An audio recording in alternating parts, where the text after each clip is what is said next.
মাকড়সার জাল পরিষ্কার করার জন্য বাঁশের প্রয়োজন হয় না, বড় কোনো অস্ত্রের প্রয়োজন হয় না। বাড়ির মালিক যদি চিন্তা করে ঘরের জঞ্জাল পরিষ্কার করব, সামান্য ঝাড়ুর আগা দিয়ে একটা খুল্লি দিলেই মাকড়সার সমস্ত জাল চূর্ণ বিচূর্ণ হয়ে যায়। সুতরাং ওই জালই উনি বিছিয়েছিল। আমরা মনে করেছিলাম এই অপ্রতিরোধ্য জাল, সবাই মনে করেছিল একটা অন্ধকার পরিবেশ তৈরি হয়ে গিয়েছিল, কি হবে এই চিন্তা আমরা সবাই করেছিলাম, ঠিক কিনা বলেন? কিন্তু সময় যখন এসেছে, আল্লাহ পাক রব্বুল আলামিনের নিজাম হলো যে যত বড় তার সাইজ করে তত ছোট জিনিস দিয়ে, কি যে যত বড় তার সাইজ করে তত ছোট জিনিস দিয়ে, ঠিক কিনা বলেন? নমরুদ অনেক বড় একজন কাফের ছিল, ওরে আল্লাহ সাইজ করছে সুস্থ মশা দিয়ে না অসুস্থ মশা দিয়ে। ফেরাউনের মতো একজন প্রতাপশালী বাদশা দাপটের সঙ্গে যে রাজত্ব করেছে, আল্লাহ পাক রব্বুল আলামিন এই ফেরাউনকে নীল নদের মধ্যে ইঁদুরের মতো সুবায়া সুবায়া মেরেছে, ঠিক কিনা বলেন? বিগত 15 বছর যে রাজত্ব কায়েম করেছিল, ইসলাম বিদ্বেষী যে রাজত্ব সে কায়েম করেছিল, আল্লাহ পাক রব্বুল আলামিন এই রাজত্ব খতম করেছেন ছোট্ট ছোট্ট পোলাপান দিয়ে, কি দিয়ে? ছোট্ট ছোট্ট ছেলে মেয়েদেরকে দিয়ে, ঠিক না? মসজিদের ইমাম সাহেব তার জুমার খুতবার মধ্যে কোরআনুল কারীমের সঠিক কথাগুলো বলবেন, সেটা বলতে পারেননি। অনেক ইমামকে চাকরিচ্যুত করা হয়েছে, ঠিক কিনা বলেন? মাহফিলের অনেক সভাপতিরা ছিল যারা আলোচকদের সামনে থেকে মাইকটা কেড়ে নিয়েছেন, ছিল কিনা?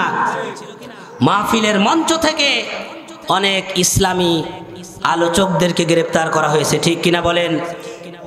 মিথ্যা মামলা দিয়ে মানুষদেরকে জেলে ঢুকিয়ে দেওয়া হয়েছে।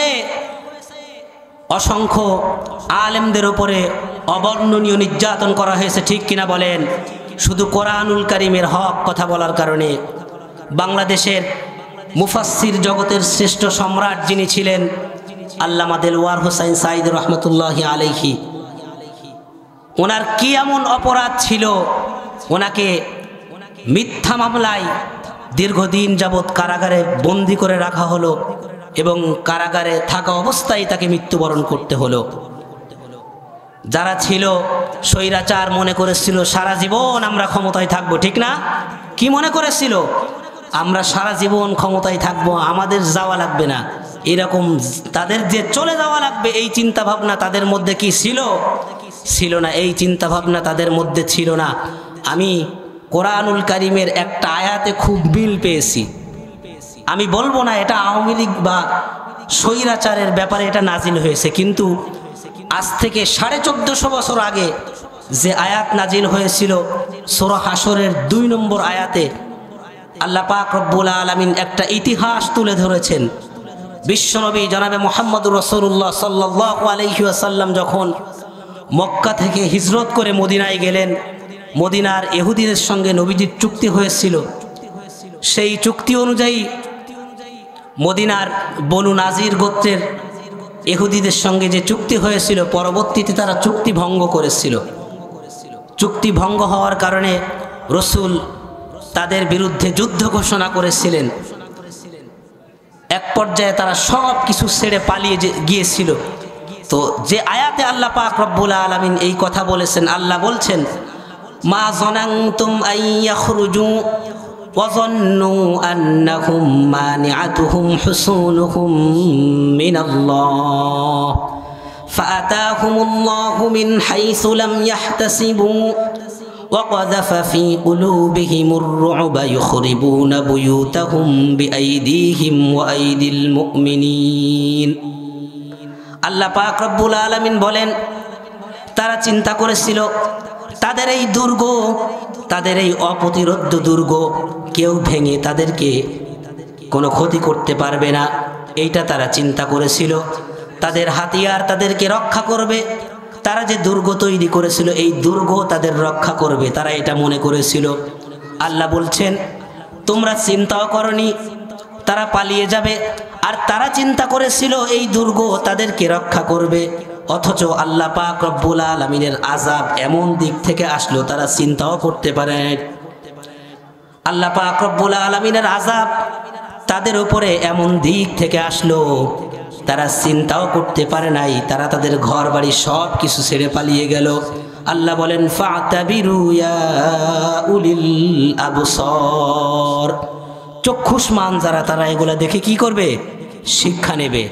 সুতরাং বিগত পালিয়ে যাওয়া স্বৈরাচার যদি কোরআনুল কারীমের এই ইতিহাস জানতো, যদি বুঝতো এমন অপ্রতিরোধ্য অনেক দুর্গ ভেঙে চুরমার হয়ে গিয়েছে, অনেক মানুষ পালিয়ে যেতে বাধ্য হয়েছে, এটা যদি তারা জানতো, এই ইতিহাস যদি তারা জানতো, তাহলে তাদের এই অবস্থা হতো না। অন্তত পক্ষে তারা নিজেরা শিক্ষা নিত, ঠিক কিনা বলেন?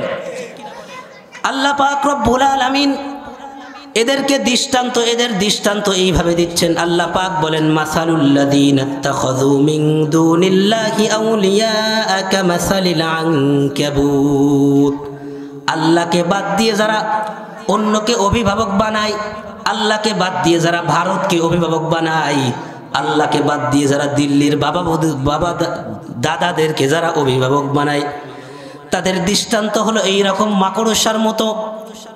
আল্লাহ পাক বলছেন মাসালুল লাযীনা ইত্তাখাযু মিন দুনিল্লাহি আউলিয়া কামাসালিল আনকাবুত, ওদের দৃষ্টান্ত হলো মাকড়সার মতো। মাকড়সা জাল তৈরি করে, ঠিক কিনা বলেন? মাকড়সা যে জাল তৈরি করে, দুনিয়ার মধ্যে সব থেকে দুর্বল ঘর হলো মাকড়সার ঘর, ঠিক কিনা বলেন? মাকড়সা এই জালটা তৈরি করে দূরে বসে থাকে, ছোট্ট ছোট্ট মশা মাছিগুলো এখানে এসে বেঁধে যায়, আর মাকড়সা চিন্তা করে বাহ কত সুন্দর, কি জাল আমি তৈরি করেছি, আমার এই অপ্রতিরোধ্য জাল কেউ ছিন্ন করতে পারবে না, ঠিক কিনা বলেন? এইটা চিন্তা করে। দুনিয়ার মধ্যে সব থেকে দুর্বল ঘর হলো মাকড়সার ঘর, আর এই মাকড়সা চিন্তা করে আমি এত মজবুত জাল তৈরি করেছি, আমার পাশ দিয়ে যে যায় সে আটকে যায়, সুতরাং আমার জাল কেউ ছিন্ন করতে পারবে না। বিগত 15 বছর এমনভাবে শয়তান জাল বিছিয়েছিল, চিন্তা করেছিল, প্রশাসন এমনভাবে সাজিয়েছি, সেনাবাহিনী এমনভাবে সাজিয়েছি, দাদাদের সঙ্গে এমনভাবে হাত করেছি, আলেমদেরকে পাইকারি দরে জেলখানার মধ্যে ঢুকিয়েছি, সুতরাং আমার ক্ষমতা পাকাপোক্ত হয়ে গেছে, আমাকে আর কেউ সরাতে পারবে না, এই চিন্তা তারা করেছিল। আল্লাহ পাক বলেন দুনিয়ার মধ্যে সব থেকে দুর্বল ঘর হলো মাকড়সার ঘর। মাকড়সা ঘর তৈরি করার পরে চিন্তা করে আমার ঘরটা অনেক মজবুত, আমার এই অপ্রতিরোধ্য জাল কেউ ছিন্ন করতে পারবে না। অথচ বাড়ির মালিকের যখন চিন্তা হয়, বাড়ির মালিক যখন চিন্তা করে ঘরের জঞ্জালগুলো একটু পরিষ্কার করা দরকার, তখন মাকড়সার জাল পরিষ্কার করার জন্য ঝাড়ে বাঁশ কাটতে যায়, ঠিক না? তো কি মাকড়সার জাল পরিষ্কার করার জন্য ঝাড়ে বাঁশ কাটতে যাওয়া লাগে না? মাকড়সার জাল পরিষ্কার করার জন্য বাঁশের প্রয়োজন হয় না, বড় কোনো অস্ত্রের প্রয়োজন হয় না। বাড়ির মালিক যদি চিন্তা করে ঘরের জঞ্জাল পরিষ্কার করব, সামান্য ঝাড়ুর আগা দিয়ে একটা খুল্লি দিলেই মাকড়সার সমস্ত জাল চূর্ণ বিচূর্ণ হয়ে যায়। সুতরাং ওই জাল উনি বিছিয়েছিল, আমরা মনে করেছিলাম এই অপ্রতিরোধ্য জাল, সবাই মনে করেছিল একটা অন্ধকার পরিবেশ তৈরি হয়ে গিয়েছিল, কি হবে এই চিন্তা আমরা সবাই করেছিলাম, ঠিক কিনা বলেন? কিন্তু সময় যখন এসেছে, আল্লাহ পাক রব্বুল আলামিনের নিজাম হলো যে যত বড় তার সাইজ করে তত ছোট জিনিস দিয়ে, কি যে যত বড় তার সাইজ করে তত ছোট জিনিস দিয়ে, ঠিক কিনা বলেন?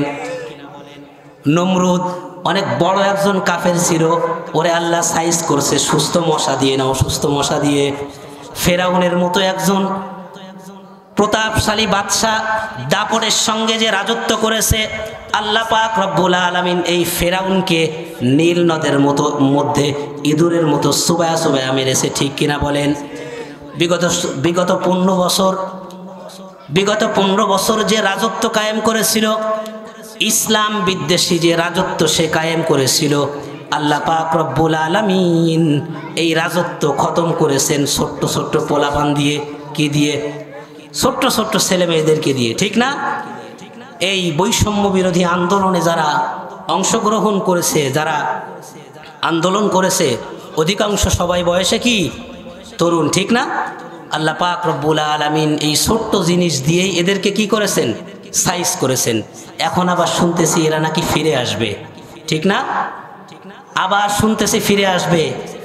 এরা বলে আমরা অমুক তারিখের মধ্যে আসব, অমুক দিন আমরা কি চলে আসব। ওরা যখন বলে আমরা ফিরে আসব, তখন আমার কবি জীবনানন্দ দাশের একটা কবিতা খুব মনে পড়ে।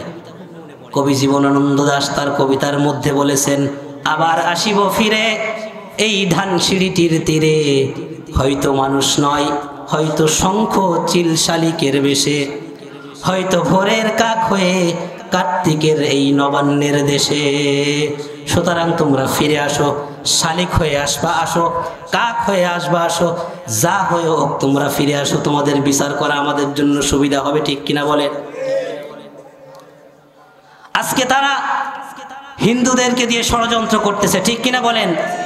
এই দেশের পরিবেশ তারা নষ্ট করতে চায়। এগুলা তারা যত করবে, দেশের মানুষের ঘৃণা তাদের প্রতি আরো বেশি বাড়বে, কি বাড়বে না? আরো বেশি বাড়বে।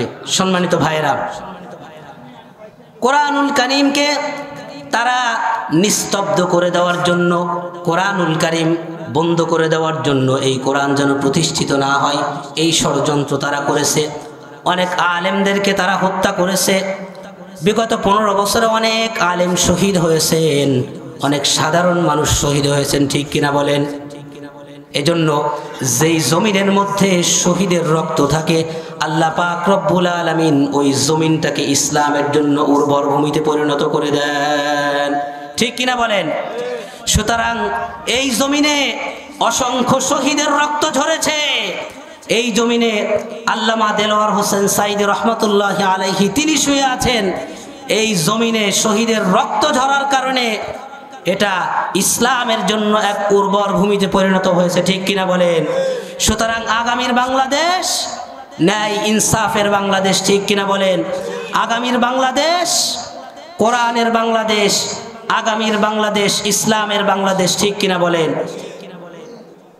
আল্লাহ পাক রব্বুল আলামিন বলছেন, কিয়ামতের দিন এই কোরআনের বিরুদ্ধে যারা গিয়েছিল, রাসূলুল্লাহ সাল্লাল্লাহু আলাইহি ওয়াসাল্লাম কিয়ামতের ময়দানে, যার সুপারিশ ছাড়া কিয়ামতের ময়দানে মানুষ জান্নাতে যেতে পারবে না, এই বিশ্বনবী জমানে মুহাম্মদুর রাসূলুল্লাহ সাল্লাল্লাহু আলাইহি ওয়াসাল্লাম কিয়ামতের ময়দানে বলবেন, ওয়াকালার রাসূলু ইয়া রাব্বি ইন্না কওমি ইত্তাখাযু হাযাল কুরআনা মাহজুরা। রব্বুল আলামিন আমার উম্মতের এই শ্রেণীর লোকগুলো এই কোরআনটাকে পরিত্যক্ত ঘোষণা করেছিল। সুতরাং আপনারা কি কোরআনকে পরিত্যক্ত ঘোষণা করতে চান? কথা বলেন, কোরআনকে পরিত্যক্ত ঘোষণা করতে চান? আমরা কোরআনকে পরিত্যক্ত ঘোষণা করতে চাই না, এই কোরআন অনুযায়ী আমরা জীবন যাপন করতে চাই, ঠিক কিনা বলেন?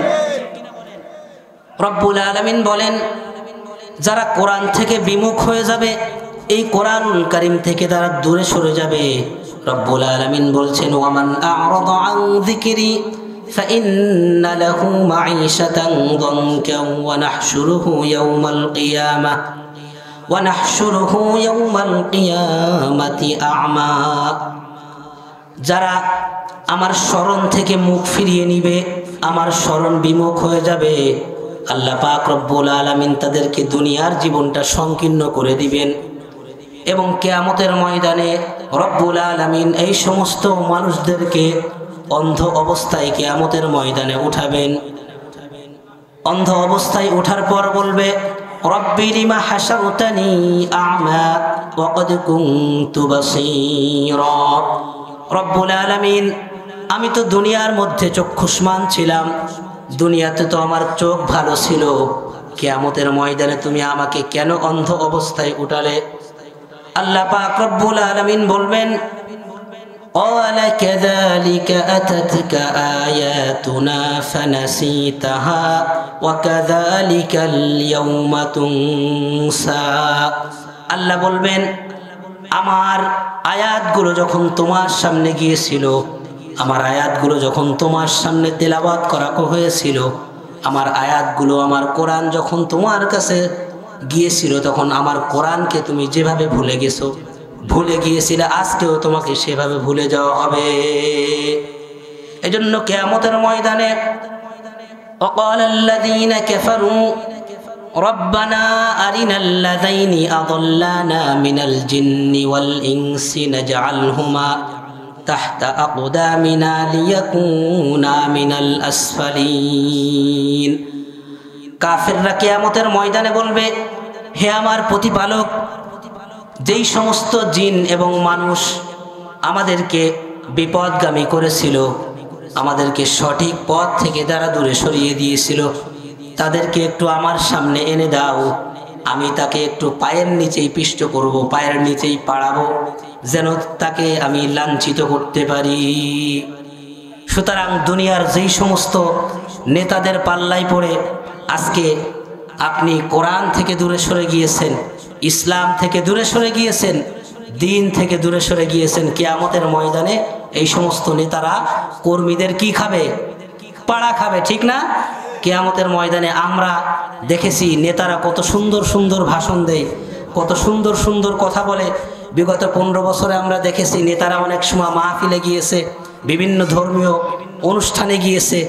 একজন নেতা একদিন শুনলাম, সে বলছে হুজুরদেরকে, ইসলামকে মানে আলেমদেরকে টার্গেট করে বলছে, আলেমরা এত কথা বলে, আমরাও কম নফল ইবাদত করি না, প্রত্যেক দিন 70-80 রাকাত তাহাজ্জুদ নামাজ পড়ি। একজন নেতা বলতেছে প্রতিদিন কয় রাকাত পড়ে? প্রতিদিন 70-80 রাকাত তাহাজ্জুদ নামাজ পড়ি। পরের দিন ফেসবুকে এটা ভাইরাল হয়ে গেছে যে এক নেতা বলতেছে যে প্রতিদিন 70-80 রাকাত তাহাজ্জুদ নামাজ পড়ি। তো ওই ফেসবুকের ওই ভিডিওর কমেন্টে একজন লিখছে, এই লোক যদি প্রতিদিন 70-80 রাকাত তাহাজ্জুদ পড়ে তো শয়তান করে কি? শয়তান করে কি? শয়তান কি অবসরে গেছে নাকি? সুতরাং দুনিয়ার নেতাদের পিছে ছুটা যাবে না। দুনিয়ার নেতাদের চরিত্র হলো 2 রকম, বলে এক রকম, করে এক রকম, সামনে এক রকম, পিছে আর এক রকম। মানুষের সামনে দেখায় এক রকম, অবসরে হলো আর এক রকম। 5 তারিখে আমরা অনেক তাহাজ্জুদ গুজারি নেতার নাম শুনেছি। অনেক নেতারা আছে, তারা অনেক ভালো ভালো কাজ করেছে, কত সুন্দর সুন্দর ভাষণ দিয়েছে, কত বড় চরিত্রবান নেতা আমরা শুনেছি। কিন্তু 5 তারিখ পরে যখন তারা সব পালিয়ে গেল, 5 তারিখের পরে জানতে পারলাম এক একজনের 7-8 জন করে রক্ষিতা রয়েছে। এজন্য দুনিয়ার এই সমস্ত মানুষদের পিছে ছোটা যাবে না, যারা যেই সমস্ত মানুষদের পিছে ছুটলে ইসলাম থেকে দূরে সরে যেতে হয়। আপনারা রাজি আছেন তো ইনশাল্লাহ? ভালো মানুষের সঙ্গে বন্ধুত্ব করতে হবে, বন্ধুত্ব করতে হবে দিনদার মানুষদের সঙ্গে বন্ধুত্ব করতে হবে। সুদখোর, ঘুষখোর, বেনামাজি, লম্পট, রডের বদলে বাঁশ ঠোকায় এমন মানুষ সমাজে আছে না নাই? এমন মানুষদের সঙ্গে বন্ধুত্ব করা যাবে? ভালো মানুষদের সঙ্গে বন্ধুত্ব করতে হবে এবং কোরআনুল কারীমের কাছে আমাদের সকলকে চলে আসতে হবে। আমি যে কথাগুলো আপনাদের সামনে বললাম, আল্লাহ পাক রব্বুল আলামিন আমাদের সকলকে যেন এই কথার উপরে আমল করার তৌফিক দান করেন। সকলে বলুন আমিন। হাযা মা ইনদি ওয়াল ইলমু ইনদাল্লাহ আলাইহি তাওয়াক্কালতু ওয়া ইলাইহি উনীব। আসসালামু আলাইকুম ওয়া রাহমাতুল্লাহি ওয়া বারাকাতুহু।